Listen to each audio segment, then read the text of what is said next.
বৈষম্যবিরোধী ছাত্র জনতার আন্দোলনে গণহত্যার অভিযোগে গ্রেপ্তার সাবেক ১২ মন্ত্রী প্রতিমন্ত্রী এবং সাবেক প্রধানমন্ত্রী শেখ হাসিনার ২ উপদেষ্টা সহ ১৬ আসামিকে হাজির করা হয়েছে ট্রাইব্যুনালে। ১৮ ফেব্রুয়ারি সকাল ১০টা থেকে ট্রাইব্যুনালে প্রিজন ভ্যান থেকে একে একে নামানো হয় আসামিদের।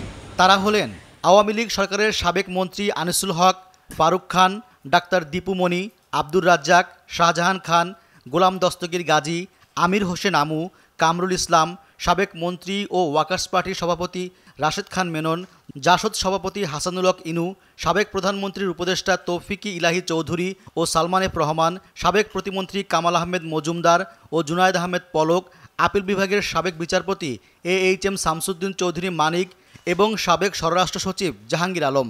মানবতা বিরোধী অপরাধের মতো জটিল এবং এত সিরিয়াস অ্যালিগেশনের ক্ষেত্রে এটা তো বলাই আছে অজামিনযোগ্য, কিন্তু জামিনের ব্যাপারে তো আদালতের জুরিসডিকশন আছে যদি আদালত মনে করে, কিন্তু এই সব আসামিদের বিরুদ্ধে এমন সব অভিযোগ আছে যে তাদেরকে বিচার শেষ হওয়ার আগে জামিন দেওয়ার কোনো সুযোগ আছে বলে আমাদের দিক থেকে আমরা মনে করি না। কিন্তু ডিসিশন নেওয়ার ক্ষমতা তো সবসময় আদালতের, আমরা আদালতের উপরে কোনো কথা বলতে চাই না।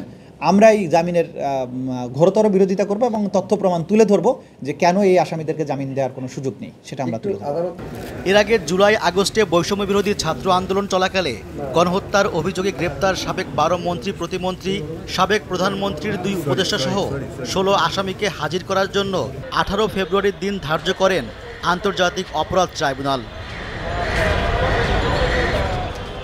তদন্তের অগ্রগতি প্রতিবেদন দাখিলের পর চিফ প্রসিকিউটরের সময় আবেদনের পরিপ্রেক্ষিতে ট্রাইব্যুনালের চেয়ারম্যান বিচারপতি মোহাম্মদ গোলাম মর্তুজার নেতৃত্বাধীন ৩ সদস্যের বিচারিক প্যানেল এই আদেশ দেন।